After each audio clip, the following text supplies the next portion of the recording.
자, 이번 시간에 이제 그 경매에 대해서 우리 교재에 있는데 가보도록 합니다.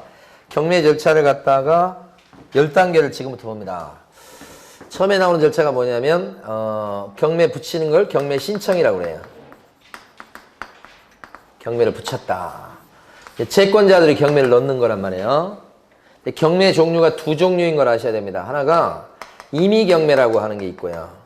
그 다음에 강제경매라고 하는 게 있고 두 종류 있고요.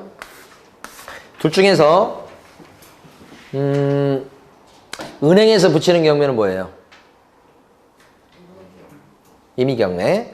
은행에서는 경매를 넣을 때 등기부에 꿔준 돈이 나오기 때문에 바로 경매를 집어넣어요. 재판 안 합니다. 근데 어떤 경우가 있냐면 세입자가 주인이 보증금을 갖다가 못 빼주니까 보증금을 돌려받기 위해서 세입자가 붙이는 경매가 있어요. 자, 그 경매는 둘 중에 어떤 경매예요? 강제경매. 막 억지로 집어넣었다는 뜻이에요. 근데 억지로 이렇게 강제경매를 넣으려면 그때는 뭐가 필요하냐면 재판하는 게 필요해요. 보증금 돌려주시오 해서 판사가 왜 안 돌려줬지? 보증금 돌려주라고 판결 난 게 있어야 됩니다. 그 판결 난 것 갖고 경매를 집어넣는 겁니다. 왜냐면 억지로 넣기 때문에 그래요. 여기서 은행에 붙이는 건 임의경매. 이렇게 이제 초창기에 좀 시험에 나왔던 내용이에요. 근데 기본입니다, 이거요. 그리고 경매 신청이 되면 우리 법원이 하는 것은 경매 개시 결정을 하고요. 법원이 하는 건 이겁니다. 법원에다 신청하는 겁니다, 이거. 그럼 법원에서 개시 결정을 하고서요. 그 다음에 어떻게 하느냐? 등기소에다가 촉탁을 합니다. 부탁을 해요. 그러면 등기소에서 그 부동산에 대해서 경매 등기를 띄워줘요. 이렇게. 그리고 법원은 우리 채무자, 소유자한테 너네 집 경매 넘어갔다고 송달해서 가르쳐줍니다. 이렇게. 그러면 여기서 법원이 이렇게 하면 보통은 경매 등기가 된 이 시점에 그 부동산에 대해서 압류의 효력이 발생한다고 합니다. 이건 좀 알아두셔야 돼요. 경매 등기가 됐다 그러면 압류의 효력이 발생한다. 그렇게 되는 거니까 요 경매 등기가 된 뒤에 그 집을 사거나 세를 얻으면 큰일 나는 거예요.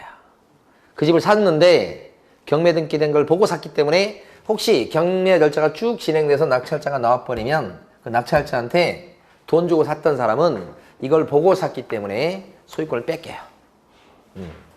그리고 경매 넘어간 뒤에 아까 우리 세입자가 전입신고 했잖아요. 그러면 아무리 소액에 들어가도 최우선 변제받을 수 있는 권능을 행사할 수가 없어요. 이게 마지노선 같은 거예요. 그리고 여러분 이제 공부하셨을 거야 아마 유치권 같은 것도 경매 등기 전까지 점유가 시작됐어야 돼. 경매에 넘어간 뒤에 점유를 하게 되면 자신의 유치권 갖고 낙찰자한테 그 권리를 주장할 수 없다 이렇게 하잖아요. 그런 것들이 여기가 경계예요. 자, 그 다음에 경매 신청에 따라서 법원에서는 뭐 하느냐? 배당 요구의 종기가 마지막 날이에요. 그것을 결정해서 법원이 공고합니다. 그리고 통지해 줍니다. 그 배당 요구의 종기는 요때쯤 돼요. 여기가 종기예요, 여기. 요때까지 배당 요구하시오라고 날짜를 정한다고요. 그래서 7월 10일까지 배당 요구하세요. 이 종기를 요때 결정을 해서 공고를 한다는 뜻입니다.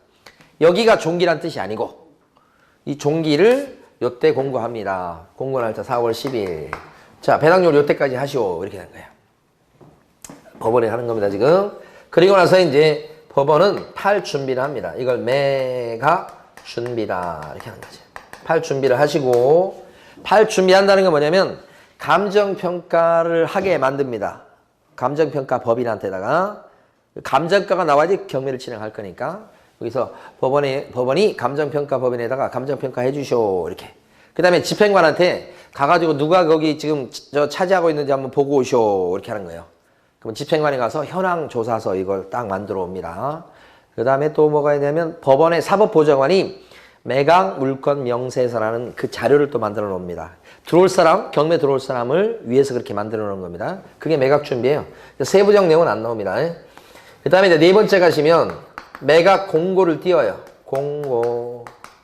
언제 매각할 테니까 관심 있는 사람 들어오시오. 공고를 띄우고요. 그리고 나면 2주 뒤에 진짜 매각을 하게 됩니다.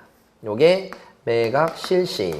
우리 보통 경매한다 그러면 요 경매 법정에서 이루어진 요걸 경매한다고 얘기해요. 그때 매각하는 그날을 매각기일이라고 불러요. 매각기일. 요게 매각기일. 그날 누가 높은 금액 써냈냐 경쟁을 하는 거예요. 원래 매각을 하는 방법은 세 가지가 있습니다. 한날 한시에 모여가지고 입찰을 진행하는 기일 입찰이 있고요. 기일 입찰.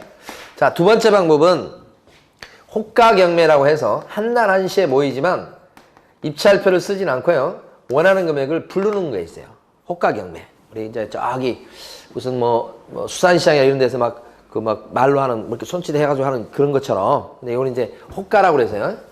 원하는 금액을 얘기를 해가지고 그래서 경매하는 거고. 세 번째가 기간 입찰이라는 방식이 있어요. 이 기간 입찰은 일정 기간 동안 접수를 받아요. 접수 기간이 있고요. 그리고 입찰표를 써냅니다. 이것도. 입찰표를 써낸다는 건 비밀리에 한다는 거예요. 요건 비밀성이 보장이 잘 안 됩니다. 이 두 가지가 보장이 돼요. 그래서 이걸 옛날에 했었다가 이거 안 하고요. 지금은 100% 이 입찰 방식을 통해서 해요. 기일 입찰. 이것도 잠깐 하다가 막 관뒀어요. 그래서 기일 입찰 방식으로 하다 보면 모이는 날을 매각기일이라고 불러요. 그래서 여기서 들어온 사람 중에 최고가로 사겠다고 들어온 사람을 갖다가 최고가 매수 신고인이라고 불러요. 이 사람을 찾는 절차가 요 매각기일 경매 법정에서 하는 거예요. 최고가 매수 신고인, 이 사람 찾는 거예요. 그런데 경우에 따라서 차순위자를 갖다가 정해놓은 경우도 있어요. 이 차순위자는 왜 정하냐면 경우에 따라 정해놓는데 이 사람이 돈을 안 낼 수도 있어요. 그러면 다시 해야 되거든요. 그 다시 할 것보다는 이 사람 입장에서 그 차순위자입니다만 이 물건에 대해서 관심 있는 사람이니까 이 사람한테 돈을 갖다가 내도록 하면 다시 경매를 안 해도 되잖아요. 그래서 요 예비 합격자를 만들어 놓는 거예요. 그런데 여기서 중요한 거, 이 최고가 매수 신고인과 차순위 매수 신고인을 정해놓은 경우가 있는데 차순위 매수 신고인은 아무나 되는 거 아니에요. 이 사람이 쓴 금액과 이 사람이 쓴 금액이 너무 가격차가 많이 나면 안 돼요. 그래서 이거 차순위자가 되려면 최고가가 쓴 금액에서 입찰 보증금을 뺀 금액을 이 사람이 쓴 금액이 넘어야 돼요. 예, 그래서 보통 이제 매수신청 보증금, 입찰 들어온 사람은 보증금 걸고 들어오죠. 이 매수신청 보증금은 몇 프로 걸고 들어와요? 10% 걸고 들어오죠. 뭐에 10%를 걸고 들어오던가요? 최저가. 최저가에 10%를 걸고 들어오죠. 그 거는 방법은 보통 현금이나 자기합수표나 지급보증 위탁계약 체결하면서 세 가지 방법이 있으나 현실적으로 실무적으로는 거의 자기합수표를 끊어온다고요. 그래서 보증금, 계약금 걸듯이 들고 들어오거든요. 예. 자, 그러니까 이거 한번 설명드려보면 요게 경매에 넘어갔습니다. AHB예요. 그럼 감정평가를 합니다. 그게 매각 준비예요. 그 감정가가 2억으로 잡혔다 이거예요. 이걸 잡은 이유는 경매할 때 최저가를 잡으려고 하는 게 목표예요. 감정가 2억 나오면 2억 이상 써내봐요 이런 뜻이에요. 그럼 첫 번째 경매할 때는 요 2억이 최저가가 됩니다. 이렇게 최저가 이렇게 감정가 2억 최저가 2억 이렇게. 그럼 2억 이상 써내보시오 이렇게 되는 거니까 요렇게 들어왔어. 근데 이 사람이 얼마 썼냐면 2억 1천원 쓰고 A라는 사람은 B라는 사람은 2억 2천을 썼어. 보통 첫 번째 할 때는 잘 안 들어오지만 그러니까 얘는 들어왔다고 치고요. 2억 3천을 썼어요. 둘밖에 없어. 그러면 둘이 들어올 때는 보증금을 걸고 들어오는 거예요. 둘 다. 그걸 입찰 보증금, 매수신청 보증금이라고 그래. 그게 10% 거는 거예요. 근데 뭐의 10%냐면 자기가 써낸 금액의 10%예요. 이거의 써낸 금액의 10%가 아니고 옛날에는 그랬었어. 근데 지금은 뭐의 10%요? 최저가의 10%. 시험에 요거 잘 내요. 최저가의 10% 요거. 그러면 같은 물건 들어오면 최저가는 다 같을 거니까요. 2천 걸고 들어오는 거예요. 이 사람도 2천만 원 걸어요. 옛날에는 자기가 쓴 금액이 10%였거든. 그러면 이 사람 2,300, 2,100 이렇게 될 건데 지금은 같은 물건이다 그러면 똑같아요. 최저가의 10%니까. 그럼 이 사람이 최고가예요. 1등이 된 사람이라고 이 사람은. 그럼 이 사람이 혹시 돈을 안 냈을 때 대비해서 이 사람은 차순위자가 될 수 있겠느냐 이 말이지. 차순위자가 되려면 이 사람이 쓴 금액이 최고가가 쓴 금액에서 보증금을 뺀 금액을 이 금액이 넘어야 돼. 뺀 금액 얼마죠? 2억 1천 이렇게 돼요. 그럼 이 금액을 이 사람이 쓴 금액이 이거죠. 이것을 넘어야 돼. 그럼 차순위 매수신고 할 수 있나요? 이 케이스에서는 못하는 겁니다. 못하는 거예요. 2억 1천만 원을, 이거 2억 1천만 원을 넘게 써야 돼. 2억 1,050만 원 썼다. 그럼 그건 돼. 딱 1천만 원이 되면 같잖아요. 같으면 안 돼. 넘어야 된다고. 초과해야 된다고. 그걸 시험에서 물어봤어요. 그걸. 실제 시험도. 한 3번, 4번 물어봤습니다. 글자로도, 지문으로도 물어봤고, 숫자로도 물어봤고, 막 그래요. 이거 잘 이해해 두시고. 근데 여기서 아무도 안 들었을 수 있죠. 여기서. 이건 들어온 걸 얘기하는 거고, 아무도 안 들어오면 유찰이라고 그래요. 유찰. 여기서 이 사람들이 아무도 안 들어왔다고 이렇게. 그러면 요게 4월 3일이다 그러면 법원에서는 한 달 정도 있다가 5월 8일 이렇게 됐을 때 두 번째 경매를 해요. 아무도 안 들어왔으니까. 두 번째 경매할 때는 저 최저가 있죠. 최저가를 떨어뜨려 줍니다. 그래야 들어올 거니까. 최저가가 여기 아까 2억이었죠. 아무도 안 들어왔죠 이제. 그러면 이 최저가 보통 서울 같은 경우는 20% 정도 떨어뜨려줘요. 그러면 2억에 20%는 4천이에요. 두 번째 한 달 있다 두 번째 경매할 때는 최저가가 1억 6천이 되는 거예요. 그래서 저감이 되는 바람에. 그러면 1억 6천 이상 써내보세요. 이렇게 되는 거지. 요게. 그래서 유찰됐을 때는 다시 합니다. 그걸 새 매각이라고 하고 이때는 새 매각 절차로 할 때는 다시 이쪽으로 넘어가는 거예요. 이렇게. 그 대신 이때는 최저가를 어떻게 됩니까? 다시 할 때는 저감하고요. 떨어뜨리는데 보통은 한 20%에서 법원에 따라 30%까지 다운시키는 경우가 있다. 그래서 새로 하게 됩니다. 그래서 요건 이렇게 다시 하는 것을 새매각이라고 부르는데 원인이 뭐냐 물어보면 아무도 안 들어와서 다시 합니다. 유찰이라고 그래요. 유찰. 아무도 안 들어와서 다시 하는 겁니다. 이렇게 하는 거죠. 유찰. 이때는 저감을 해야 하네요. 저감. 다운. 한다. 그죠? 그래야 들어올 거니까요. 그런 뜻입니다. 자, 그런데 여기서 찾는 것은 사실 요 사람 찾는 게 목표. 최고가 찾았습니다. 예를 들어서. 그러면 이제 여기서부터 이제 다음 절차로 넘어갑니다. 6번째 절차입니다. 요게 일주일 이내에 두 번째 매각 결정기를 잡습니다. 그리고 거기서 매각을 허가할 건지 불허가할 건지를 결정합니다. 그 결정한다고 해서 결정기일이라고 해요. 용어가 어렵습니다. 이게 뭐 매각기일하고 매각결정기일은 달라요. 여기 매각기일은 1등을 찾는 절차고 매각결정기일은 그 사람을 갖다가 법적으로 낙찰자로 확실하게 결정해주는 절차예요. 그건 일주일 이내 보통 현실적으로 실무적으로 일주일 뒤에 열립니다. 요것도 출제됐었어요. 공고는 2주 전에 공고하도록 되어 있고요. 그 다음에 매각길이 열리고 나서 일주일 뒤에 매각 결정길이 잡힙니다. 여기서 절차에 하자가 없을 때는 허가 결정이 나고요. 대부분 허가 결정이 납니다.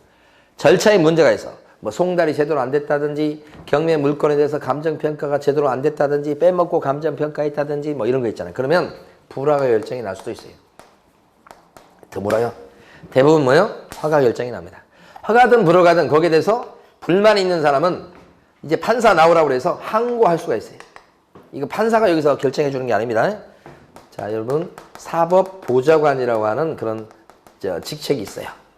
판사는 아닌데 법원 직원 출신들이 많아요. 근데 이 사람이 판사 비슷한 역할을 해요. 판사는 아닌데 준판사입니다. 그 역할을 하는 사람이 있어요. 옛날에는 판사들이 이 역할을 했었거든요. 근데 지금은 사법보좌관이라는 그런 직책을 만들어가지고 이 사람이 대신합니다.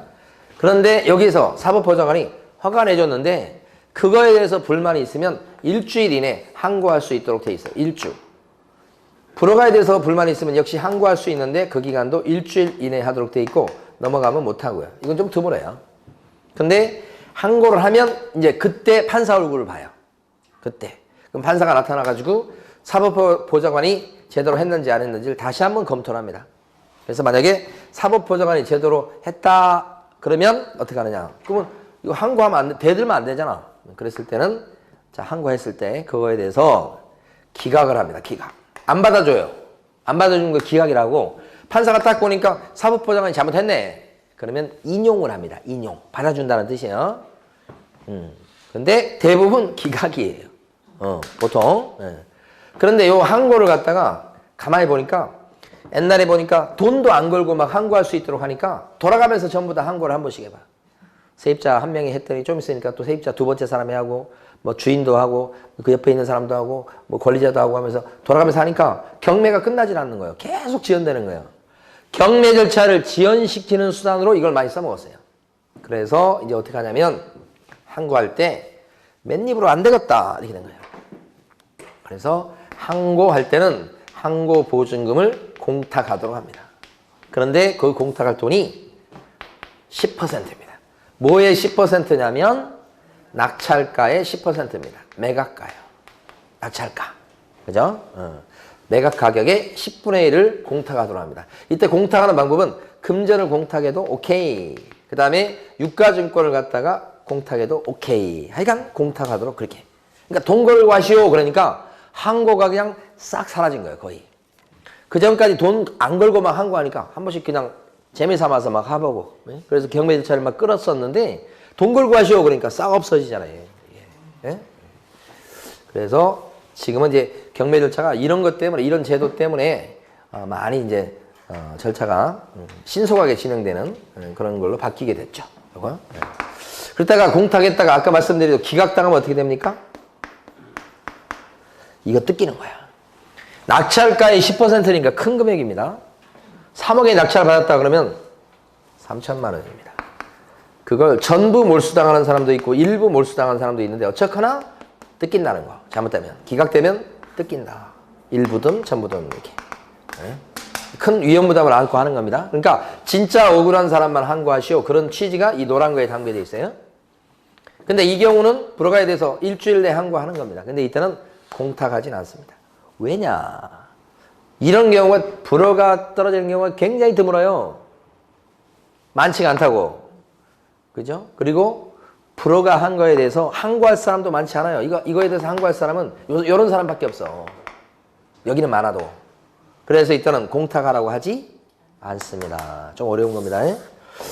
자, 근데 대부분 허가 납니다. 근데 만약 혹시라도 불허가 떨어지면 어떻게 되죠?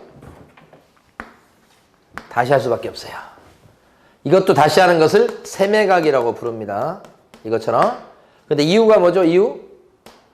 절차에 하자가 있어서 불허가 나서 그렇다. 그죠? 이건 아무도 안 들어와서 그렇다. 유찰. 이것은 불허가 나서 그랬다. 그러니까 이때는 누가 들어왔는데 절차에 하자가 있었던 거니까 다운시키지는 않습니다. 불허가에 대해서는 다시 할 때 세매각이라고 하긴 하는데 이것도 세매각이죠. 근데 이때는 저감은 없다. 아까 유찰됐을 때는 아무도 안 들어온 거잖아요. 그래서 같은 세매각이지만 두 개가 틀리는 거예요. 근데 대부분 어떻게 돼요? 허가 납니다. 허가. 이제 다 했네요. 허가 나죠? 허가 나면 어떻게 되는 거예요? 허가 나면 다음 절차. 다음 절차가 뭘까요? 허가 났다는 얘기는 뭐야? 돈 내라 이런 뜻이죠. 그래서 돈 냅니다. 이걸 대금 납부라고 합니다. 어디 있는가 찾으실 필요 없어. 좀 이따 다시 볼 거니까. 대금 납부했죠. 예. 그리고 세 가지가 중요합니다. 돈은 언제까지 내야 될까요? 법원이 보통 한 달 주는데 법원이 내라고 한 날까지. 그걸 뭐냐면 대금 지급 기한을 정해서 알려줍니다. 그 기한 내에 대금을 납부하는 겁니다. 기한이란 말이 중요합니다. 기한. 요 기한은 보통 한 달 준다고 그랬어요. 기한 내에 대금 납부하시오. 기한 내에 대금 내시오. 그러죠. 대금 지급 기한 이렇게 되죠. 기한 내에 대금 납부하시오. 기한 내에. 근데 시험에 한 4번 정도가 어떻게 나오냐면 대금 지급 기일에 대금을 납부하시오. 이렇게 4번 나온 거야. 기일 그러면 어떻게 되죠? X. 기일 그러면 2020년 4월 29일 10시 그게 기일이야. 여기 아까 기일이 있었죠? 경매할 때도 2020년 4월 28일 오전 10시 그게 기일이에요. 몇 년, 몇 월, 며칠, 몇 시까지가 나오는 게 기일이에요. 그럼 기일에 대금을 납부하시오. 그렇게 하는 게 아니라 2020년 4월 28일부터 5월 27일까지 대금 납부하시오. 이렇게 기한을 준다고, 기한. 그래서 기한이라고 해야지, 맞죠? 기일이라고 하면 틀리다. 기일이라는 말이 법률 용어예요. 중요한 거. 그 다음에 요 기한 내 대금 납부하면 어떤 일이 벌어집니까? 대금 납부했다면 어떤 변화가 생기죠? 돈 내는 즉시 어떻게 됩니까? 그렇지?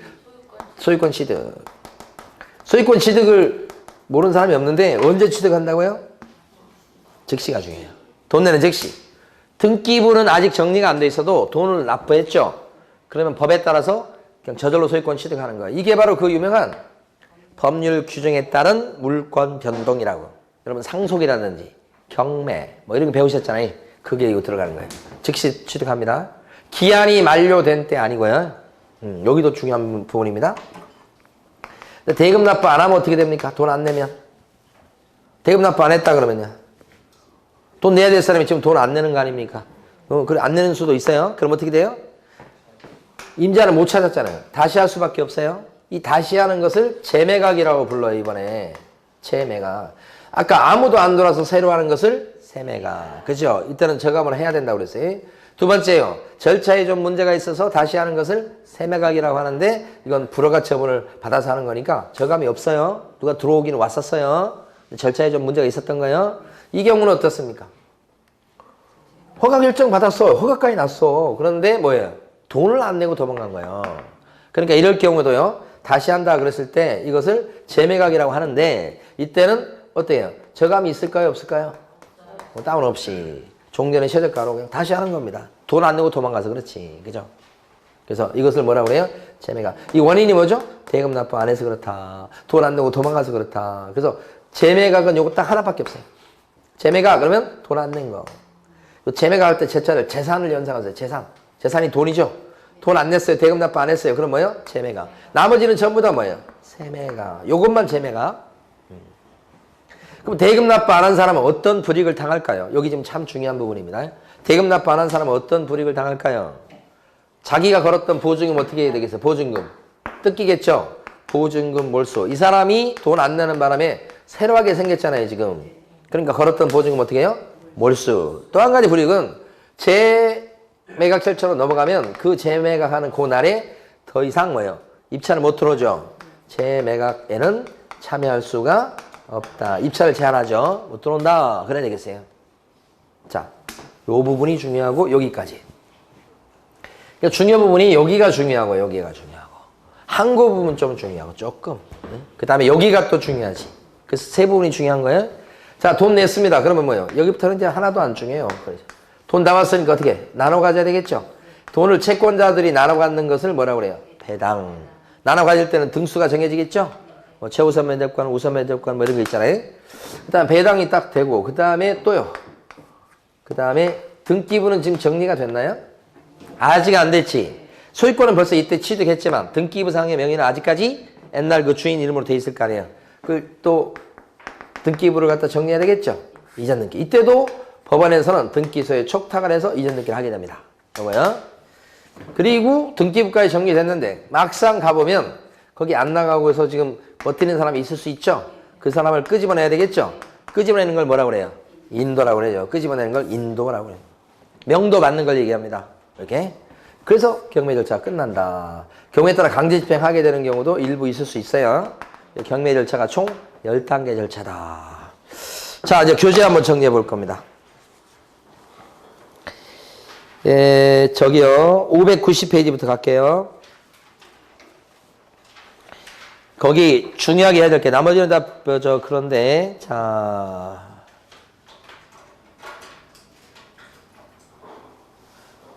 네, 자, 거기요. 가로 1번에서요. 어디 보시냐면 가로 1번에 동그라미 3번. 첫째 줄 끝에 압류는 이렇게 나온 거 있죠. 찾으셨습니까? 압류는 경매 목적 부동산의 등기사항 증명서에 경매 신청에 기입 등기가 되거나 채무자에게 경매 개시 결정이 송달된 때 압류 여력이 생긴다. 요거요. 요거 알아두셔야 되고 압류 여력이 생기는 거. 또 갑니다. 또 천천히. 가로 2번에 보시면 동그라미 1번 배당 요구 종기 나왔죠? 네, 그래서 그 중에서요. 배당 요구의 종기는 경매 개시 결정에 따른 압류 여력이 발생한 때부터 일주일 이내 결정해서 공고해야 된다. 종기를요. 그러니까 요게 배당 요구의 종기를 결정해서 공고하는 게 압류 여력이 발생된 때부터 보통 요게 일주일이라는 얘기예요. 일주일 이내에 자, 배당 요구 종기를 공고한다. 이 뜻이야, 지금. 네. 그런데 그거보다 더 중요한 거. 배당 요구의 종기는 첫 번째 매각기일 이전으로 정한다. 이거 별표하셔야 됩니다. 배당 요구의 종기가 아까 이거라고 그랬잖아요. 이거. 7월 10일. 근데 공고는 그 전에 한다고 그랬죠. 공고는. 종기는 여기가 아니고 여기. 근데 이 배당 요구 종기라는 게 첫 번째 경매하는 날이 요 날이죠, 지금. 유찰되면 계속 하잖아요. 첫 번째 경매하는 날 뭐요? 전으로 정하도록 돼 있죠? 종기가. 여기가 요게. 그 배당 요구 종기는 뭐 하라는 거예요? 그날까지 주로 세입자들 보고 배당 요구 하시오. 요 날까지 배당 요구 하시오. 그렇죠? 근데 그게 첫 번째 매각하는 날 이전으로 매각기일 이전으로 종기가 정해지게끔 돼 있다. 보통 요 정도, 중간 정도. 요걸 꼭 기억하세요. 첫 번째 매각기일 이후가 아니고 이전. 이렇게죠. 별표해 두셔야 됩니다. 자, 또 넘어갑니다. 쭉쭉 넘어가서 이번에요. 592페이지. 가로 4번에요. 제목 보시면 매각 및 매각 결정기일의 지정, 공고, 통지라고 돼 있고요. 제목이 그렇게 돼 있죠. 근데 거기서 가로 4번에서는 공고에다가 동그라미 치셔야 돼. 제가 7, 8에는 매각 공고라고만 썼어요. 이때 공고할 때는 매각 기일도 공고하고 매각 결정기일도 공고하고 그렇습니다. 근데 공고가 주 포인트예요. 공고한다고요, 지금. 가로 4번 길게 돼 있지만 여러분들은 매각 공고라고 기억을 해주시고 그때 동그라미 2번 보면 최초의 매각기는 매각 공고일로부터 14일 이후로 정해야 된다. 이렇게 돼 있죠.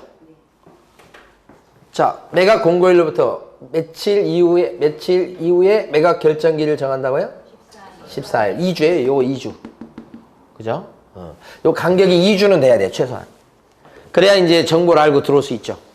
이게 너무 짧아버리면 들어올 수 있는 사람이 한정돼 있단 말이에요. 그죠?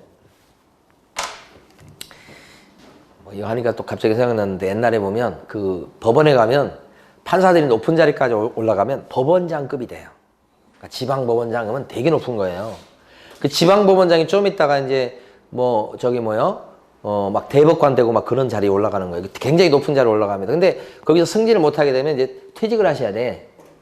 그럼 퇴직할 때쯤 되면 밑에 있는 법원 직원들이요. 우리 저 법원장님 퇴직하신다고 선물을 마련해요.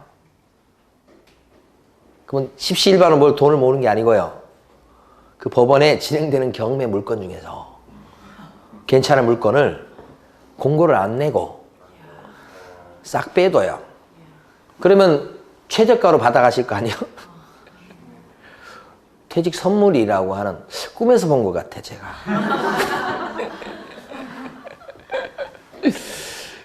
그래. 거기는 그 공무원 조직이 다 그렇지만 거기도 가족이라는 개념이 굉장히 강해요. 그래서 막 퇴직한 뒤에도 우리 법원 출신 그 저기 공무원이 막 앞에서 뭐 한다, 법무사 한다 그러면 막 밀어주잖아. 저번에 한번 법원에 한번 갔을 때 법원 그 저기 경매계 가니까 갑자기 사람들이 막 옆에 꽃 달고 막 이게 무슨 식을 했나고 꽃 달고 한 3명하고 뒤에 한 10 몇 명이 따라 들어오더라고. 퇴임 인사하러 왔더라고. 퇴임 인사. 그럼 퇴임하는 사람이 한 3명쯤 되나 봐. 그 사람도 고위공무원도 아니에요. 고위공무원이 아니라 무슨 판사 이런 게 아니고요. 거기 직원들 중에 조금 높은 직원이었나 봐. 그래서 가서 직원들한테 다 들어가면서 인사하더라고. 꽃 달고 와가지고 그동안 도와줘서 너무 고맙다고. 그래서 저는 가만히 있다가 이 뭔 일이 났나 싶었는데 보니까 인사를 딱 하고 직원들 딱 해가지고 박수 치고 그 뭐 이게 뭐예요? 이제 나중에 이제 그 앞에서 뭐 하실 거 아니에요? 그러면 한번 세게 밀어주겠지. 그 굉장히 막 물론 이제 사람마다 차이가 있을 수 있어. 그 직원에 따라 차이가 있을 수 있는데 보통 이제 가족이란 개념이 굉장히 강하다고. 뭘 하다가 그렇게 됐어요 지금. 하여간 14일 그 공고 뭐 기억이 안 나네요. 뭐 하다 그 소리를 했는지. 자, 그 다음에 중요한 거 왔습니다. 가로 5번. 가로 5번에 동그라미 1번. 뭐라고 나옵니까? 동그라미 1번 세 줄 다 밑줄 그으시고 매신청 고지금은 뭐의 10분의 1이다? 최저 매각 가격의 10분의 1입니다. 그거 꼭 알아두시고 별표. 자, 오른쪽 가시면요. 심화 나왔습니다. 심화. 별표요. 여러분 나왔습니다. 4번 나왔다고 돼 있죠, 지금. 차순위 매수 신고는 신고 금액이 최고가 매수 신고 금액에서 보증을 뺀 금액을 넘었을 때만 차순위 매수 신고 자격을 준다. 그거죠? 제일 위에 거 중요합니다. 그 다음에 동그라미 4번. 세 줄 밑줄 긋고요. 매각기일에 허가할 매수 가격의 신고가 없이 매각기일이 최종적으로 마감이 된 때는 이걸 유찰이라고 제가 표현했어요. 자, 유찰이라고 좀 써두시고 시험은 유찰이라고 안 나옵니다. 동그라미 4번에 나와 있는 것처럼 허가할 매수 가격의 신고가 없이 이렇게 나옵니다. 이게 무슨 말이라고요? 유찰. 그러면 매각기일이 마감돼 버리면 둘째 줄 종전 최저 매각 가격을 상당히 저감해서 새 매각기일을 정해서 다시 매각을 실시한다. 그쵸? 요게 최저가를 저감하는 건 유일하게 요 경우뿐입니다. 저감한다는 게 중요한 거예요. 이것을 아까 여기서 봤던 이거잖아요. 우리 다시 넘어간 거 요거 새 매각 얘기하는 겁니다. 자, 그 다음에 가로 6번에 동그라미 1번 첫 줄 매각 결정기일은 매각 기일로부터 언제 이내로 정해야 된다? 매각 결정기는 매각 기일로부터 일주 이내로 정해야 된다는 얘기죠. 일주 이내 이렇게. 자, 그 다음에요. 밑에 가시면 동그라미 1번에 다섯째 줄 중요합니다. 매각 결정기일까지 농지증을 제출해야 되고, 그죠? 여러분들은 어디서부터 줄 긋는 게 좋겠냐면 셋째 줄입니다. 경매 목적물이 별표 치시고요. 경매 목적물이 농지법상의 농지인 경우 매각의 허가 또는 불허가 결정기일까지 농지 취득자격증명을 제출해야 되고 매각 결정기일까지 만약에 매각 결정기일까지 농지증을 제출하지 못하면 무슨 결정을 받게 된다고요? 불허가. 자, 별표 하셨죠? 지금 중요한 겁니다. 칠판에 보시면 이게 경매 목적물이 농지다 그러면 농지증이 필요해요. 필요한데 농지 취득자격증명을 언제 갖다 내는 겁니까? 이 절차 중에서. 매각 기일에 농지증을 갖다 내는 게 아니죠. 입찰 들어올 때 농지증을 갖고 입찰 들어온 게 아니죠. 그때가 아니고 언제요? 일주일 뒤에. 매각 결정기일 때 허가 결정을 받으려면 요때 농지증을 갖다 내는 겁니다. 그러니까 농지증은 요때 필요한 겁니다. 언제 필요하다고요? 구체적으로? 매각 결정기일 때. 그죠? 입찰 매각 기일 때 제출한다고 하면 틀리는 거예요. 매각 기일과 매각 결정기일은 달라요. 너무너무 중요해요. 요때 필요해요. 못 갖다 내서 농지증을. 그럼 어떻게 되죠? 불허가. 그럼 다시 하죠? 그럴 때는 저감을 해요, 안 해요? 안 하죠. 농지증만 못 갖다 냈을 뿐인 거죠. 들어온 사람이 있었던 거죠? 저감하지 않고요. 아무도 들어온 사람이 없을 때 저감하는 거예요. 자, 그 다음에 동그라미 2번. 법원은 매각을 허가하지 아니할 경우 불허가요, 불허가. 동그라미 2번 보고 있습니다, 지금. 규정에 따라 다시 매각을 명하는 때는 직권으로 새 매각기일을 정한다. 이거 새 매각이죠. 어떤 경우에 이거 어떤 경우죠? 불허가 나서 새 매각기일을 잡는 거죠. 허가 결정을 하지 않은 때는 이렇게 돼 있죠. 불허가 나면 새 매각기일. 저감이 있어요, 없어요? 없어요. 옆에 써주세요. 저감 X. 저감이 되는 건 어떤 경우밖에 없어요? 유찰. 아무도 안 들어온 거. 허가할 매수가격의 신고가 없을 때 그때만 유일하게 저감이 되는 거예요. 자, 그 다음에요. 동그라미 3번 첫째 줄부터 둘째 줄까지 허가 결정에 대해서 항고를 할 수 있는데 허가에 대한 이의신청 사유가 있다거나 그 결정 절차에 중대한 잘못이 있다는 것을 이유로 드는 때만 할 수 있다. 그죠? 요것이 뭐냐면 항고죠. 그때는 그보다 더 중요한 거 하나, 둘, 셋, 넷, 다섯 줄. 항고를 하고자 하는 자는 별표입니다. 별표.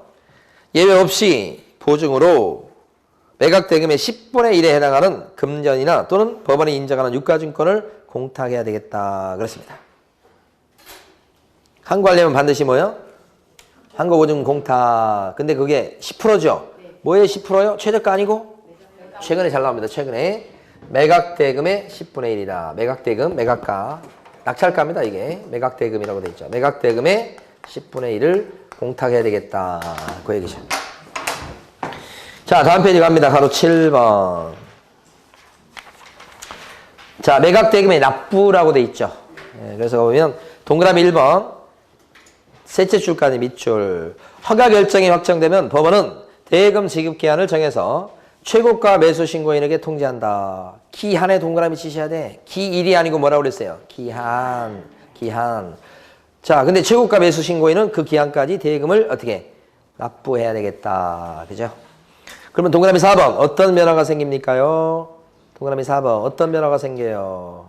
대금을 완납한 때 목적인 권리를 갖다가 취득해버리게 되죠? 즉시 취득합니다. 돈 내는 순간에 즉시. 즉시란 말이 없어도 즉시라고 기억하셔야 돼요. 그죠?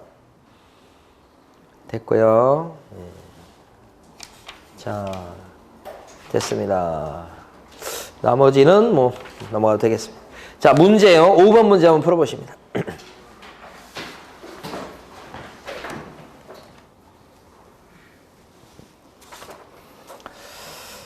자, 1번은 기입찰에서 보증금액은 매수 신고 가격의 10분의 1이 아니죠. 최저 매각 가격의 10분의 1이고요.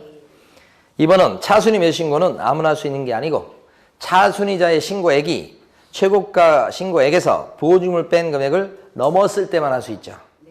3번 매수인 낙찰자, 여기서 매수인은 낙찰자를 의미합니다. 낙찰자 매수인은 대금이 지급되어 법원 사무관 등이 이전 등기를 촉탁한 때 매각의 목적인 권리를 취득한다. 아니, 등기 촉탁한 때 소유권 취득합니까? 아니죠. 매각 대금을 다 낸 때 즉시 소유권 취득합니다. 다 낸. 돈 내면 취득한다고 그랬죠. 등기 촉탁한 때 아니고. 이거 틀렸죠. 3번, 4번. 허가 결정이 확정되면 낙찰자 매수인은 법원이 정한 대금 지급 기일에 대금을 지급해야 된다. 기일이 아니고 대금 지급 기한 내에 대금을 납부하고. 5번.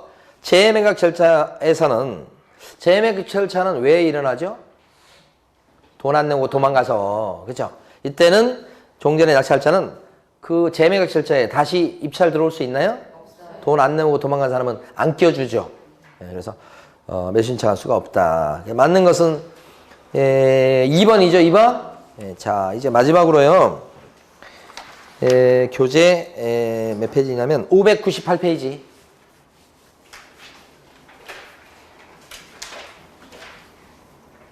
자, 지금부터 뭘 할 거냐면 매수신청 대리인 부분을 하도록 하겠습니다. 자, 한 20-30분이면 끝납니다. 매수신청 대리인은 이런 구조입니다. 지금 구조 자체가 자격증을 딴 사람을 공인중개사라고 합니다. 그죠? 근데 이분이 중개업을 하려고 한다 그러면 중개업은요, 자격증이 있다고 바로 할 수 있는 게 아니고, 자, 등록관청에 해서 개업 공인중개사가 돼야만 떳떳하게 요 중개업을 할 수 있습니다. 이렇게. 그러니까 중개업 하려 치면 자격증이 있다고 될 게 아닙니다. 오픈해서 개공이 돼야 됩니다. 그러면 이거 할 수 있다. 물론 오픈할 수 있는 사람은 공인중개사 말고도 법인도 있어요. 법인도 등록 신청해서 등록이 되면 법인 개공이 되죠. 지금 현재 존재하는 부동산 사장님의 종류는 세 종류입니다. 세 종류. 세 종류가 뭐냐면 그대로 해보면, 자, 부칙에 나와 있는 복덕방 할아버지도 계시고요. 법인으로서 오픈한 사람도 있고요. 그 다음에 자격증 따서 이렇게 여러분처럼 오픈할 사람도 있고요. 이렇게 세 종류입니다. 세 종류. 다 개공이에요. 개공이 돼야 합법적으로 요걸 할 수 있는 거죠. 중개업을. 그런데 중개업 말고 말이에요. 자, 중개업 말고 경매 물건에 대해서 입찰 대리를 하고자 합니다. 경매 대리. 이거 하려고 하면 이거 해서 이것만 갖고는 먹고 살기 힘드니까 이것도 하겠다. 그래요? 그럼 개업 공인중개사가 경매 입찰 대리를 할 수 있나요? 개공이. 할 수 있어요. 할 수 있는데 이거 하려고 했을 때 경매 입찰 대리 할 때 그냥 하는 게 아니에요. 우리 배운 데에 따르면 법원에 등록을 한 번 더 해야만 이거 할 수 있어요. 이 법원에 등록된 사람을 뭐라고 부르냐면요, 매수 신청 대리인이라고 불러요. 그 매수 신청 대리인이 되면 떳떳하게 경매 입찰 대리를 할 수 있어요. 그러니까 개공이 바로 할 수는 없어요. 매수 신청 대리인이 돼야 돼요. 그 매수 신청 대리는 아무나 되는 거냐? 아니, 요런 사람만 될 수 있어요. 요런 사람만. 그러니까 기본적으로 개공이 됐을 때 이거 매수 신청 대리인이 돼서 경매 입찰 대리를 할 수 있다고. 자격증 있는 사람이라고 해서 이렇게 건너뛰어서 매수 신청 대리로 등록할 수 있는 건 아니야. 우리가 지금 마지막에 배울 게 뭐냐면 이 사람을 공부하는 거예요. 이 사람. 이 사람이 됐을 때 이거 하려고요. 그러면 매수 신청 대리는 기본적으로 개공이에요. 개공 아닌 사람은 이거 될 수 없어요. 그 다음에 그러면 매수 신청 대리는 이것도 하고 이것도 하는 거예요. 두 개를. 사무실에서. 같은 사무실에서 중개업도 하고 경매 입찰 대리도 하고 그런 사람이 요 매수 신청 대리인이에요. 그러니까 요 사람에 대해서 우리 공부하는 거예요. 자, 그러면 어디를 보시는가? 600페이지 가보십니다.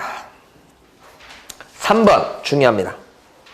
매수 신청 대리인으로 등록이 되게 한 등록 요건이라고 되어 있습니다. 그 등록 요건이 세 가지입니다.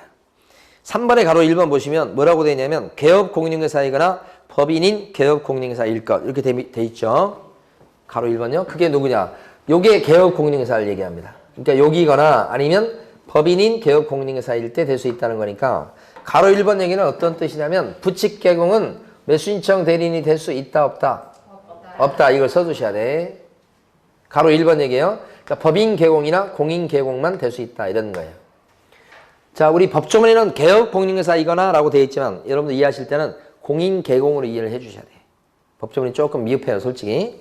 그렇게 이해하시고 그 다음에 가로 2번 경매에 관한 실무교육을 받으셔야 되겠다. 이게 지금 가로 1번 얘기하는 거예요 지금.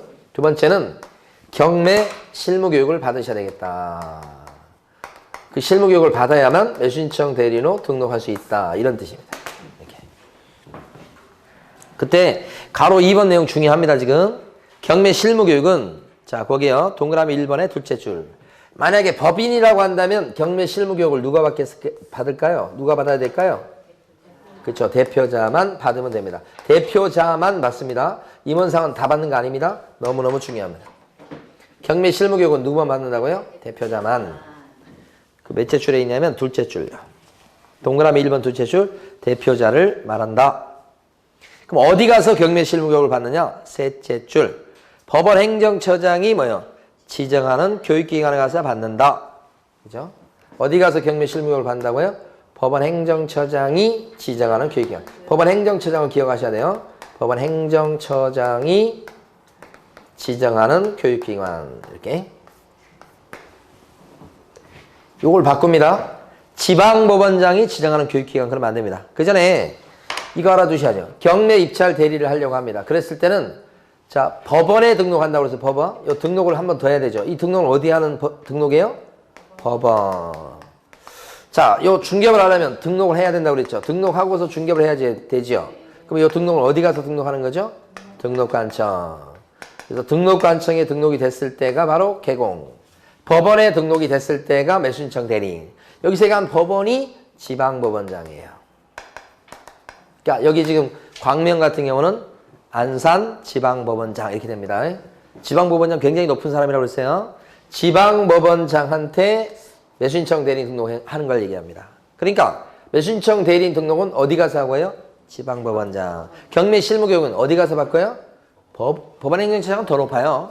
법원 행정처장이 지정하는 교육기관. 대법원 쪽에서 2등, 넘버 2가 법원 행정처장이에요. 1등이 대법원장이에요. 대법원장 바로 밑에 있는 사람이니까 행정부로 치면 국무총리 정도 되는 급이에요. 대단히 높은. 법원 행정처장이 지정하는 교육기관 이렇게 되는 거죠. 자, 그 다음에요. 거기에 지금 셋째 줄에 있었고요. 밑으로 쭉 내려가시면 동그라미 3번에 셋째 줄. 교육시간 어떻게 되죠? 교육시간? 좀 깁니다. 32시간 이상, 44시간 이하. 이렇게. 좀 길죠? 그러면 요것을 보는 순간에 여기가 떠올라야 됩니다.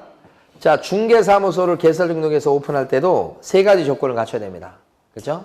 첫 번째는 뭐냐면 공인중개사 자격증을 갖고 있을 거. 그죠? 그죠? 자격증 갖고 있어야 되는 거. 자, 그 다음에 또요. 실무교육 받으셔야지. 그 다음에 사무실 얻어놔야 되죠? 자, 실사. 이거잖아요. 자격증 따야 됩니다. 그죠? 법인일 때는 누가? 대표자가. 또 대표자 뺀 임원 중에 3분의 1 이상 자격증이 있어야 된다. 그거 했었죠? 자, 법인일 때 그렇고요. 실무교육 받으셔야지. 이 실무교육은 어디 가서 받을까요? 누가 실시하는 실무교육을 받으시라? 시도지사 이렇게 되죠. 시도지사가 실시하는 실무교육을 받으시라. 그렇잖아요? 여기는 법원행정처장이 지정하는 교육기관에서 받으시라. 요 실무교육 시간은요. 법인이다 그랬을 때는 임원, 사원, 전원이 다 받죠? 중개업에 대한 실무교육은 임원, 사원, 전원이 다 받죠? 경매 실무교육은 누가 받는 거예요? 대표자 맞죠? 그러니까 중요한 거예요. 교육 시간이 어떻게 돼요? 좀 적죠? 28, 32. 그 다음에 이 경매 실무교육 시간은 좀 길죠? 이어서 32, 44 이렇게 되는 거죠. 구별을 하셔야 됩니다. 그 다음에 사무실을 확보해야 된다. 당연한 얘기예요. 자, 그 다음에 가로 3번에 보면 자, 매수신청 대리인으로 등록되려면 세 번째 조건이 뭐냐? 자, 사고에 대비한 보증 설정이 돼 있을 거 이렇게 되는 거죠. 가로 3번 제일 끄트머리 부분에 그죠? 그래서 끝줄에 보면 무슨 얘기냐면 매수신청 대리인이 되고자 하는 개공은 손해배상 책임 보장을 위해서 보증보험 또는 협회 공제에 가입하거나 공탁을 해야 된다라고 돼 있죠. 보유 설정해야 되는 겁니다. 응. 그래서 요 세 가지 여러분들 기억할 때 요 세 가지를 갖다 암기해 버리자고요. 그 암기할 때 이거요. 공법 있잖아요. 교육을 보충하시라. 이렇게 공법 교육을 보충하시라. 공법이 양이 많고 막 어렵죠. 엄청 많아서 공법 저희 중개사법 보면 공법 양이 한 이 정도 된다면 공법이에요. 공법. 우리 중개사법은 이 정도 돼요. 이 정도. 그러니까 여기서 점수를 따셔야 되는 거예요. 이 정도 되니까. 그죠? 너무 부자야. 다 갖고 있어. 그러면 좀 못 사는 사람한테 좀 나눠줘야 될 거 아니에요? 나눠주지도 않아요. 자, 그렇지만 이것도 40문제, 이것도 40문제니까. 그렇죠? 옛날에 말씀드렸어요. 우리 중개사법은 옹달샘, 옹달샘. 여기서 40마리가 있어. 얼마나 고기 잡기 쉬워. 그런데 공법은 한강이야, 한강. 40마리밖에 없어, 한강에. 얼마나 고기 잡기 힘들어. 많이 잡아보셔, 여기서. 옹달샘에 40마리니까 이건 눈 감고 잡아버려. 눈 감고 막, 이러면 잡혀버려. 자, 그 다음에 오른쪽에 가시면 금액 나옵니다. 금액 보시면 동그라미 2번에 법인일 때는 2억 이상. 그 다음에 분사무소 하나 추가할 때마다 1억 이상 추가. 공인개공일 때는 1억 이상. 똑같죠? 여기도 액수가 똑같아요. 차이가 뭐예요? 차이를 아셔야 돼. 요 중개업에 대한 보유 설정은 중개사무소 개설 등록되기 전에 합니까? 등록된 뒤에 합니까? 중개업에 대한 보증 설정은 등록된 뒤에. 언제까지만 하면 돼요? 업무 개시 전까지. 이렇게 하는 거죠. 미리 하는 게 아니고. 여기는 미리 한다고요. 그래서 매수신청 대리인 등록 요건은 공법 교육을 보충하시라 이렇게 하셔야 돼요. 매수신청 대리인으로 등록이 되려면 공법 교육을 보충하시라. 이게 앞에 온다고요. 요건이라고요. 여기는 요건 아니에요. 자, 실사지 이렇게. 자, 그 다음에 4번의 가로 1번 보십니다. 4번의 가로 1번. 등록 신청할 서류 제출 이렇게 제목이 되어 있습니다. 자, 매수신청 대리인으로 등록하고자 하는 자는 매수신청 대리인 등록 신청서에다가 정부 수입인지를 첨부해서 중개사무소가 있는 곳을 관할하는 어디에다 등록하셔야 되겠다? 요거잖아요. 지방법원장한테 등록하시오. 그죠? 지방법원장입니다. 구체적으로는 넘어가시고 가로 2번 갑니다. 다음 페이지 가로 2번. 동그라미 1번. 매수신청 대리인 등록 신청을 받은 지방법원장은 안산지방법원장은 신청을 받으면 며칠 안에 등록을 시켜주시라. 14일입니다. 14일 안에 등록해 주시고 매수신청 대리인 등록증을 주시오. 그러니까 여기요. 매수신청 대리인 되겠다고 안산지방법원장한테다가 매수신청 대리인 등록 신청을 하면 며칠 안에 등록을 해주라. 14일 안에, 14일 이내 이렇게 되죠. 개공되겠다고 여기 광명시장한테 등록 신청하면 언제까지 등록 통지를 해주게 돼 있어요? 등록의 통지는 며칠 이내? 7일 이내 통지. 자, 매수신청 대리인 등록은 14일 안에 그렇게 되는 겁니다. 그런 거. 근데 꼭 아셔야 될 게 아까도 말씀드렸지만 자격증이 있다고 건너뛰어서 이렇게는 못 되는 거예요. 무조건 개공이 돼야 됩니다. 중개업을 혹시 안 하더라도 이거 하고 여기까지 됐을 때 이걸 할 수 있는 거예요. 자, 또 갑니다. 밑에 네모 3번 보시면 매수신청 대리 대상물의 범위라고 되어 있죠. 범위. 네모 3번에요. 거기 박스가 있습니다. 박스 보시면 토지부터 시작해서 자, 매수신청 대리인이 됐어. 그러면 매수신청 대리인이 입찰 대리할 수 있는 물건이 뭐냐? 5가지입니다. 토, 건, 입, 광, 공. 중개 대상물과 똑같아요. 그러니까 여기 이 사람이 취급하는 물건이나 매수신청 대리인이 입찰 대리하는 물건이 똑같습니다. 토, 건, 입, 광, 공 이렇게 돼요. 자, 그 다음에 밑에 가시면 네모 4번에 1번 업무 범위라고 되어 있는 거 별표. 매년 시험 문제 나옵니다. 여기서요. 매수신청 대리인이 됐죠. 매수신청 대리인이 할 수 있는 대리권 범위에 해당되는 행위가 도대체 뭐냐. 이거 대리권 범위. 요거 하셔야 돼. 대리권 범위 이렇게. 대리권 범위 이렇게. 동그라미 1번부터 7번까지 7개가 나오죠. 지금 602페이지 보고 있는 겁니다. 제일 밑에 거부터 오른쪽 페이지 박스까지 대리권 범위에 들어가는 거. 자, 요걸 암기를 해 두셔야 돼. 아주 단골로 나오는 거야. 단골로 나오는 거. 자, 그럼 매수신청 대리인의 대리권 범위에 들어가는 거요. 요거 암기하실 때 우리 이렇게 암기해 보자고요. 우포 늪에 창녕에 있는 우포 늪지대요. 차돌이가 제가 저기 인터넷상에 그 닉네임이 차돌입니다. 제가 서부소년 차돌이. 자, 우포 늪에 차돌이가 보입니다. 현장 학습을 간 모양이에요. 차돌이가 우포 늪지대로. 자, 우포 늪에 창녕에 있는 우포 늪지대에 차돌이가 보입니다. 현장 학습을 갔습니다. 옛날에는 이게 소풍이죠, 소풍. 요새는 현장 학습이라고 그렇게 얘기하는 것 같더라고. 예. 우포 늪에 차돌이가 보입니다. 저희들은 이제 소풍 가고 그러면 소풍 간 거 말고 저희 어릴 적에 뭐가 있었냐면 자연환경 보호 운동인가? 그런 게 있었어요. 저희 고향에는 화엄사가 유명해요. 그러니까 뭐가 있었냐면 학생들 보고 자연환경 운동 이제 한 번씩 가끔씩 가요. 그럼 뭐냐면 쓰레기 봉다리 들고 가요. 그래서 가서 이제 뭐 한 몇 킬로 걸어서 가가지고 그 산에 가서 이제 뭐요 휴지 같은 거 줍는 거예요. 자연환경 보호 운동하는. 그러면 공부 안 하죠? 그러면 되게 좋아요. 공부를 안 하고 자연환경 운동하러 간다 그러면 가면서 이제 뭐 약간 뭐 먹을 것도 싸가고 애들하고 막 잡담하면서 공부 안 하니까 애들이 막 날아가려고 그래. 쓰레기 줍는다고 그래도 줍는 둥 마는 둥 하죠. 자, 대리권 범위 들어가는데 선생님 또 검사를 맡으니까 죽긴 죽어야 되는데. 자, 우포 늪에 차돌이가 보입니다. 우자가 뭐냐면 우선 매수 신고예요. 낙찰 받을 때 우선권을 갖게 되는 경우가 두 가지 경우가 있어요. 그 세부적 내용 모르셔도 괜찮아. 시험 보실 때는 우자가 나오죠? 우가 뭐라고요? 우선 매수권 행사하는 거예요. 우선권, 낙찰 받을 때 우선권 갖게 되는 경우가 있어요. 우선 매수 신고. 여기 매년 나온다고 생각하시면 됩니다. 그 다음에 포자는 내용 모르셔도 괜찮아요. 뭘 포기한대, 포기. 그러니까 포기가 있다 그러면 대리권 범위에 들어가는 거예요. 요거에 이제 요게 두 개니까 여기까지 세 개가 되는 거예요. 우리 교재 어디에 있는가? 그게 동그라미 5번, 6번, 7번 이렇게 되는 거예요. 5번, 6번, 7번이 그렇게 되는 거고. 자, 차자가 뭐예요? 아까 떨어졌지만 차순위자가 1등 최고가가 돈 안 내면 내가 대신 돈 내고 받아갈게 라고 미리 예비적으로 신고해 두는 거 있죠? 그걸 차순위 매수 신고라고 하는데 동그라미 3번이죠. 그 다음에 또 뭐가 있냐면 돌자는 돌려달라고 신청하는 겁니다. 동그라미 4번. 왜 보증금을 돌려달라고 신청할까요? 입찰 들어갔다가 떨어진 거죠. 떨어졌죠? 보증금 찾아와야 되겠죠?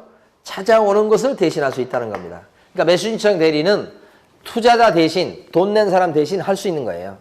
그래서 차순위 매수 신고하는 것도 할 수 있고 돈 찾아오는 것도 할 수 있고 4번. 그 다음에 보자가 뭐냐? 보자는 왼쪽 밑에 1번이죠. 1번. 보증의 제공 그런 거야. 그 다음에 또 입자가 있습니다. 입자는 동그라미 2번. 입찰표 쓰는 거 대신해 줄 수 있다. 그죠? 현실적으로 매수신청 대리 하는 것은 요것들입니다. 요거. 이것도 잘 안 합니다. 솔직히. 여기. 입찰표 쓰죠? 보증금 대신 갖다 내주죠? 떨어지면 보증금 찾아와 주죠? 이거 주로 합니다. 나머지 안 하고요. 현실적으로. 근데 이제 이론적으로는 차순위 매수 신고도 할 수 있고 포기도 할 수 있고 우선권 행사하는 것도 할 수 있고 이렇게 돼요. 이렇게. 근데 이거 딱 보는 순간에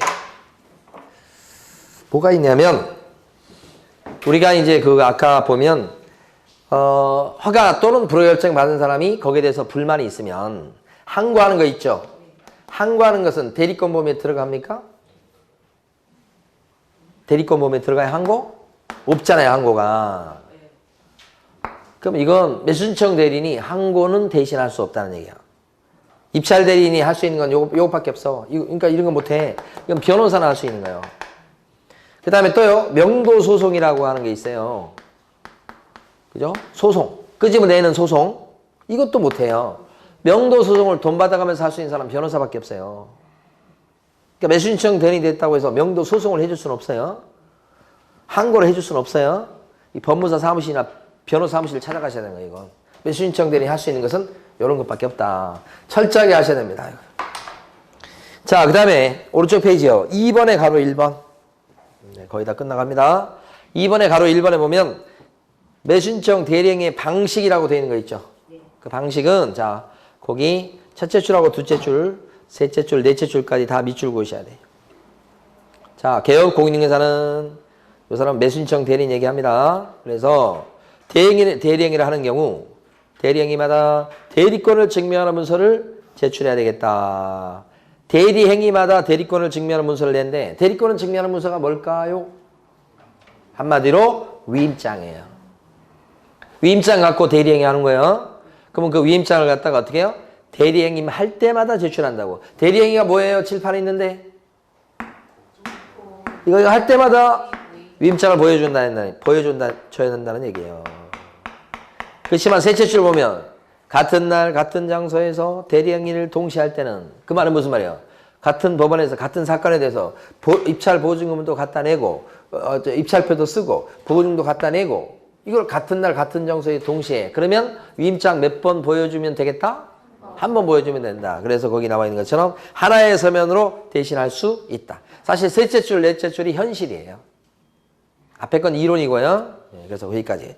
그 다음에 가로 3번도 출제가 여러 번 됐던 겁니다. 보시면 개업 공인중개사의 매수신청 대리는 대리행위 할 때마다 매각 장소 또는 집행법원에 어떻게 해야 돼요?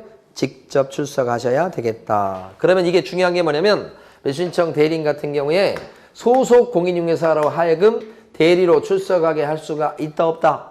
소공으로 하여금 대신 가서 내 대신 일하고 와 그렇게 할 수가 없다고요. 그렇죠? 소공한테 일 시킬 수 없어요. 그런 게 의미가 담겨져 있습니다. 오른쪽에 보니까 OX 지문 있잖아요. 오른쪽에 있죠? 조그맣게? 출석할 수 있어요 없어요? 소공?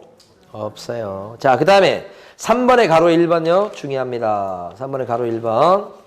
자, 개업 공인중개사는 매수신청 대리 사건 카드를 비치하고 사건을 위임받을 때는 사건 카드에다가 위임받은 순서에 따라 1년 번호 적고 경매 사건 번호도 적고 위임받은 날짜도 적고 보수액도 적고 보수액에다가 동그라미를 치셔야 돼요. 이게 중요해요. 보수액. 그 다음에 위임인의 주소, 성명, 기타 필요한 사항을 기재해서 서명 날인 도장도 찍고 지금 어디에 도장 찍죠? 사건 카드. 우리 뭘 보고 있죠? 사건 카드. 그것을 갖다가 몇 년간 보존하셔야 된다? 5년이죠, 5년. 그러니까 자기가 입찰 대리한 경매 사건에 따라서 카드를 하나씩 만들어 두게 돼 있다. 카드. 거기에다가 거기 나온 것처럼 여러 가지를 적는데 가장 중요하게 적는 게 뭐예요? 사건 카드에 적는 것 중에 이것저것 적는다고 돼 있죠. 이 사건 카드에 적는 것 중에 가장 중요한 것은 보수액이에요. 왜 중요하냐? 중개보수하고는 달라요. 중개보수는 어디에 적든가요? 중개보수 복비는 확인설명서에 적죠. 매수신청 대리인도 좀 이따 보면 확인설명서가 있긴 합니다. 근데 보수는 확인설명서에 안 적어요. 자, 여기 보수는 어디에 기재한다고요? 사건 카드. 여기에요. 사건 카드에 보수액을 적고 여기다 매수신청 대리는 도장 찍어요, 안 찍어요? 제일 끝에 날인한다고 돼 있죠. 이 도장을 찍는데 이 도장을 어떤 도장을 찍냐면 등록된 도장을 찍습니다. 매수신청 대리는 기본적으로 개공이에요. 개공은 뭐예요? 기본적으로 등록관청에 인장이 등록돼 있죠. 그 등록된 도장을 날인합니다. 등록된 도장을 인장을 날인하신다. 그죠? 그리고 몇 년간 보존하게 돼 있어요? 5년. 보존기간 5년까지 기억하시고. 자, 다음 페이지. 나왔네요. 다음 페이지 가면 동그라미 2번에 사건 카드에 날인한다고 돼 있습니다. 서명 날인. 그죠? 그때는 어떤 도장을 서명 날인해야 되겠다? 중개사 법령상 등록된 도장을 써야 되겠다. 나왔죠? 네, 거기까지. 자, 이번에는 확인 설명 의무 얘기가 쭉 나옵니다. 근데 확인 설명하고 매수신청 대리 대상물에 대해서도 손님한테 설명해야 됩니다. 그리고 나서 뭘 작성합니까? 확인 설명서를 작성합니다. 자, 가로 2번에 동그라미 3번 세 줄을 밑줄 긋습니다. 가로 2번에 동그라미 3번 세 줄. 개업 공인중개사는 나왔죠? 위임계약을 체결한 경우 위임인에게 확인 설명사항을 서면으로 작성해서 서명 날인한 후 위임인에게 교부하고 그 사본을 사건 카드에 철해서 5년 동안 보존하셔야겠다. 확인 설명서도 몇 년간 보존하래요? 5년 동안 보존하신다. 근데 거기도 서명 날인합니까? 날인? 날인한다고 돼 있잖아요. 날인도 하고 5년간 보존은 똑같네. 그쵸? 근데 확인설명서에다가 보수액을 적나요? 보수액 적으라는 건 없어요. 아까 사건 카드에 보수액을 적는다고요? 그리고 이때 날인할 때도 어떤 도장을 날인하셔야 되겠다? 등록된 인장이죠. 그리고 보존기간이 확인설명서가 3년이에요, 5년이에요, 지금? 중개대상물에 대한 확인설명서의 보존기간이 몇 년이게요? 3년인데 반해서 여기는 보존기간이 5년인 거죠. 5년인 거죠. 3년 아니죠. 왜 그렇게 되느냐. 확인설명서하고 사건카드를 이렇게 철을 해서 보존해요. 그런데 사건카드의 보존기간이 마침 5년이니까 이것만 3년으로 할 수가 없잖아요. 그래서 같이 보존하잖아요. 그래서 이것도 뭘로 맞춰줬다? 사건카드 맞춰서 몇 년으로 해줬어요? 5년. 3년 하면 틀리는 거죠. 자, 그 다음에 넘어가셔서 이제 606페이지 갑니다. 4번 보수 나왔죠? 보수 중요합니다. 자, 4번의 보수 보면 첫째 줄에 매수신청 대리인이 받는 보수는 법정 한도가 있을까요? 없을까요? 법정 상한선. 매수신청 대리인이 받는 보수는 법정 한도가 있을까요? 중개보수는 있었죠? 매수신청 대리인은 법정 한도가 있을까요? 있어요. 4번의 가로 1번 보세요. 자, 개업공인인사는 매수신청 대리에 관해서 위민으로부터 예규에서 정한 보수표 범위 안에서 소정의 보수를 받는다고 돼 있죠. 예규에 동그라미 하셔야 됩니다. 법정 한도를 뭘로 정한다고요? 예규로 정한다. 예규에서 정한 범위 안에서 받는다. 예규. 대법원 예규입니다. 조례 아닙니다. 중개보수도 법정 한도가 있죠. 중개보수의 법정 한도는 뭘로 정한다고요? 시도조례. 대부분. 네. 그 다음에 두째 줄. 이때 보수 이외의 명목으로 보수를 받거나 예규에서 정한 이상을 받아서는 절대 안 된다. 이러고요. 자, 그리고 또요. 가로 3번 가시면 중요합니다. 이렇게 보수를 받았다면 영수증을 써 주어야 하나요? 영수증을 작성해 줘야 됩니까? 작성해서 줘야 돼요? 매수신청 대리인 보수 받으면 영수증 써주냐고요? 써준다. 그죠? 중개 보수 받아 먹었을 때는 영수증 써줍니까? 중개 보수를 받았을 때는 영수증 써주냐고요? 안 써주지. 중개 보수는 영수증을 왜 안 써주죠? 확인설명서에다가 중개보수를 적거든. 그래서 확인설명서에 도장까지 찍어서 주니까 중개보수와 관련해서는 확인설명서가 영수증 역할을 합니다. 그런데 매수신청 대리인의 보수는 확인설명서에 기재한 게 아니었죠. 아까 어디에 기재했습니까? 사건카드에 기재해서 사건카드는 주는 겁니까? 자기가 보관해요. 그러니까 이 영수증과 관련해서는 사건 카드는 자기가 보존하니까 영수증 역할을 할 수가 없죠. 여기에 보수액을 적기는 하지만 이걸 갖다 자기가 갖고 있는 거죠. 그러니까 복비를 받았을 때 상대방한테 뭐요? 영수증을 따로 써준다는 거죠. 이게 연결되는 내용입니다. 그러니까 결론 중개 보수 받았을 때는 영수증 써줄 의무가 없지요. 확인 설명서로 대체. 근데 매수신청 대리인이 보수 받았을 때는 영수증을 따로 써 주어야 한다 이거죠. 그때 가로 3번에 보시면 여기다가요. 서명 날인합니까? 도장 찍어요 안 찍어요? 영수증. 돈 받고 지금 써주는 거잖아요. 당연히 도장 찍어야 되겠죠. 이때 도장은 어떤 도장이겠어요? 등록된 도장. 가만히 보니까요. 영수증도 등록된 도장 찍고요. 확인설명서에도 등록된 도장 찍고요. 사건카드에도 등록된 도장을 찍죠. 하여간 찍을 때는 다 등록된 도장을 찍는 겁니다. 사건카드 보존기간 5년 맞죠? 확인설명서도 같이 철해서 보존하니까 5년 맞죠? 영수증의 보존기간은 몇 년 같아요? 없어요, 이게. 없어요. 영수증에 대해서는 보존기간에 대한 얘기가 없어요. 5년 X, 요걸 적어 놓으셔야 돼요. 5년 나오면 안 돼요. 여기는 영수증은 교재 안 나와 있죠. 그죠? 옆에 써두시면 돼. 자, 그 다음에 가로 5번. 지금 여기 4번에 나온 내용들은 하나도 뺄 게 없어요. 한 줄도 뺄 게 없어요. 다 중요합니다. 특히 5번. 보수 지급 시기는 매수신청인과 매수신청 대리인의 약정에 따르는데 약정이 없을 때는 언제가 보수 지급 시기가 됩니까? 약정이 없을 때 너무너무 중요합니다. 대금, 지급, 기한일로 한다. 대금, 지급, 기한일로 한다. 그렇죠? 아까 대금 지급할 때 경매에서는요. 언제까지 대금을 납부한다고 그랬습니까? 지급 기한. 그죠? 기한 내. 그죠? 기한 1로 한다는 거 봤을 때 예를 들어서 아까 대금 지급 기한을 4월 28일부터 예를 들어서 5월 30일까지 했다. 요게 기한이에요. 기한. 근데 요때 보수 지급 시기는 언제냐? 기한 1로 한다는 것은 요때 만약에 대금을 납부해서 요 중에 언제라도 돈 내면 되죠. 그래서 대금 납부를 갖다가 예를 들어서 대금 납부를 5월 3일 날 했다. 그러면요. 5월 3일 날 납부하는 즉시 소유권 취득하죠. 그러면 요때 입찰 대리였던 분은 매수신청 대리인에 대한 보수를 언제 주는 거라고요? 요 날. 5월 3일 날. 기한 1. 그죠? 요 중에서 돈 낸 그날. 요때 이제 소유권 취득했으니까 저 보수 줄 건 줘야 될 거 아니에요? 네, 거기 지급 기한 1. 중개보수의 지급 기한, 중개보수 지급 시기는 어떻게 돼요? 중개보수 지급 시기도 같이 연달아 알아두셔야 되겠죠? 중개보수 지급 시기는 약정이 있으면 그에 따르지만 약정이 없을 때는 중개보수 지급 시기가 어떻게 돼요? 거래대금 지급이 완료된 날로 한다. 대금 지급이 완료된 날이죠? 잔금시가 된다는 뜻이죠, 지금? 중개보수는 그렇게 되고 여기는 대금 지급 기한일로 한다. 이렇게 돼요.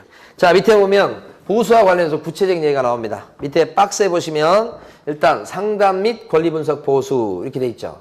그래서 보수가 있고 실비가 있고 두 가지입니다. 근데 이 보수가 자, 상담 및 권리분석 보수가 있어요. 그래서 상담료 이렇게 생각하시면 되고 또 하나가 대리 보수 이렇게 두 가지가 있습니다. 두 가지 합쳐서 보수. 그러면요 상담 및 권리분석 보수는 많이 받으면 얼마까지 받을 수 있다고 나와요? 최고 얼마? 50만 원. 이거 기억하셔야 되겠고 대리 보수는요. 자, 대리 보수는 오른쪽 페이지 갑니다. 오른쪽 페이지 가보시면 2번 매수신청 대리인의 보수라고 되어 있죠. 동그라미 1번요. 최고가 매수 신고인 또는 매수인이 된 경우에는 감정가의 1%와 최저 매각 가격의 1.5% 안에서 협의해서 결정한다. 이렇게 되어 있죠. 자, 여기서요. 대리인데 낙찰을 받았습니다. 매수인이 되었어요. 이랬을 때는 어떻게 받는다고요? 감정가의 1% 또는 최저가의 얼마요? 1.5% 최저가의 1.5% 이하 범위 안에서 받는다. 이렇게 돼 있어요. 이게 제일 중요합니다. 자, 낙찰을 받게 만들어 주었을 때 보수. 이게 아직 한 번도 안 나왔지만 꼭 알아두실 내용이 중요합니다. 감정가의 몇 프로요? 1%. 최저가의 몇 프로요? 1.5%. 둘 중에서 큰 금액입니다. 큰 금액이라고 써두셔야 돼. 우리 중개보수는 받을 때 산출액과 한도액을 비교해서 둘 중에 뭐예요? 작은 금액까지 받을 수 있어요. 작은 금액. 여기는 뭐예요? 작은 금액이 아니고 큰 금액이다. 반대로 생각하셔야 됩니다. 여기는 큰 금액. 둘 중에 큰 금액. 받을 수 있는 거예요? 지금 일단 숫자로 먼저 받으시고. 계산 문제로 나올 수 있기 때문에 나중에 우리 5월달, 7월달 가서는 이거 더 설명을 드려봅니다. 낙찰을 못 받으면 어떻게 됩니까? 매수인이 되지 못했어요. 그러면 최고 50만 원. 이렇게 됩니다. 동그라미 2번까지 설명드렸고요. 그 다음에 실비 나왔습니다. 실비. 활동비 받아내는 거죠? 실비, 활동비 받아내는 거. 이 실비는 많이 받으면 얼마까지 받을 수 있다고요? 최고 30만 원. 50이 아니네요. 여기는 최고 32요. 이렇게 되죠. 많이 받으면 30만 원이요. 이렇게 되죠. 최고 30. 근데 이 실비로 받을 수 있는 것은 통상 비용은 실비에 들어가질 않아요. 통상 비용은 실비로 치진 않고 특별한 비용만 실비로 인정을 받습니다. 특별한 비용. 중요합니다, 이거. 특별한 비용 아직 나오지 않았습니다. 이것도 통상 비용은 예를 들어 지하철 비용 같은 거 얘기합니다. 그래서 여기서 안산지방법원으로 지하철 타고 갑니다. 버스 타고 갑니다. 그 정도는 활동비는 못 받고요. 그게 아니고 이제 저기 제주도로 비행기 타고 갑니다. 그런 건 특별한 비용입니다. 그때는 실비로 챙길 수 있다. 근데 챙겨도 많이 받으면 얼마까지 받을 수 있어요? 32요. 그래서 이걸 기억하기 위해서 여러분들이 기억하기 위해서 요거 특실 30만 원 이렇게 써두시고 특실 30만 원 이렇게 써두시고 이게 무슨 의미예요? 특별한 비용만 뭐로 쳐줘요? 실비. 통상 비용은 실비를 안 들어가는 거예요. 특별한 비용만 실비로 치고 그 실비도 많이 받아야 얼마요? 30이요. 특실 30만 원. 특실 30만 원. 이렇게 기억하시고 자, 이번에 조금 어려운 거 하나 하고 수업을 마칠 겁니다. 교재에 보시면 609페이지 보시게 되면 매수신청 대리인 등록 취소가 나와요. 최근 시험에 나오는 부분입니다. 이제 여기를 볼 텐데, 자, 여러분들 어디에 딱 체크를 하시냐면 밑줄 긋냐면 박스 중에서 폐업 신고 밑줄, 두 번째 줄에 있는 폐업 신고. 자, 동그라미 4번에 등록 취소 있죠? 등록 취소 밑줄 두 가지를 딱 밑줄 긋습니다. 자, 무슨 얘기냐면, 자, 합니다. 자, 개업 공인중개사가 폐업을 했습니다. 그러면 개공이 아니죠, 이 사람이. 그러면 뭐예요? 매수신청 대리인이면서 개공인 사람이 중개업에 대해서 폐업을 했어요. 그러면 여기 매수신청 대리인 등록하는 근거가 없어지는 거죠. 그럼 어떻게 됩니까? 매수신청 대리인 등록을 반드시 취소시켜야 됩니다. 요게 돼요. 다시 한번. 자, 폐업을 했죠? 중개업을. 그럼 어떻게 돼요? 등록 취소. 두 번째 밑줄 긋은 거. 만약에 요 중개업을 갖다가 법을 위반해서 등록 취소 당했어요. 그럼 등록 취소 당했다 그러면 이건요, 강제적으로 이게 없어지는 거죠. 같은 사람인데. 그러면 이 매수신청 대리인 등록도 어떻게 해요? 취소가 돼야 되겠죠? 등록 취소가 돼야 되겠죠? 근거가 없어져 버리잖아요. 그러니까 여기서 폐업을 했습니다. 그러면 여기는 등록 취소. 여기가 등록 취소 당했습니다. 그럼 여기도 등록 취소. 이해되십니까? 지금 이해를 하셔야 되는 거예요. 그 정도. 그 다음에 넘어갑니다. 이번에는 610페이지 보시면 밑에 박스가 있습니다. 거기서 동그라미 1번에 보면 휴업했을 경우라고 나오고요. 동그라미 3번에 보면 업무정지 당한 경우라고 나옵니다. 됐죠? 거기까지. 그러면 이 칠판 보시면 개업 공인중개사가 휴업을 했다는 얘기는 쉰다는 얘기 아니에요, 이거. 멈춤이죠, 멈춤. 그러면 여기는 어떻게 돼요? 매수신청 대리인도 멈춰야 되겠죠? 그 멈추는 게 뭐예요? 업무 정지. 여기가 휴업이면 여기는 업무 정지. 이렇게. 여기가 만약에 영업 정지를 당했다고 하면 강제로 스톱 당하는 거죠, 지금? 그럼 여기도 어떻게 되겠어요? 스톱 돼야 되겠죠? 업무 정지. 이런 뜻이죠. 자, 이해를 하면 아무것도 아닙니다. 여기가 없어져 버리면 여기도 없어지고, 여기가 스톱 당하면 여기도 스톱 당한다는 거예요. 어? 개공이 아닌 상태에서는 이걸 할 수가 없어요. 요것이 최근에 출제됐던 내용들이에요. 요게. 그러면서 마지막 하나만 더 체크합니다. 거기 610페이지 보시면 박스 위에 업무정지 기간이 달라요. 영업정지 기간이 틀려요. 보통 중개업에 대한 업무정지 기간, 개공의 업무정지 기간은 어떻게 돼요? 6개월이야죠? 길어야 6개월이에요. 이건 배우신 거예요. 자, 매수신청 대리인 업무정지 기간은 어떻게 돼요? 1개월 이상 또요? 2년 이하입니다. 그러니까 매수신청 대리인은 영업정지를 예를 들어서 1년 당할 수 있어요? 영업정지 기간. 매수신청 대리인이 영업정지 1년 될 수 있죠. 영업정지 2년까지 돼요. 그러니까 이쪽이 더 세죠. 중개업은요, 영업정지 당해봤자 최고 뭐요? 6개월이에요, 6개월. 여기는 1개월 이상 2년 이하니까. 자, 그러면 문제 5번인가 4번인가 풀어보세요. 4번이죠.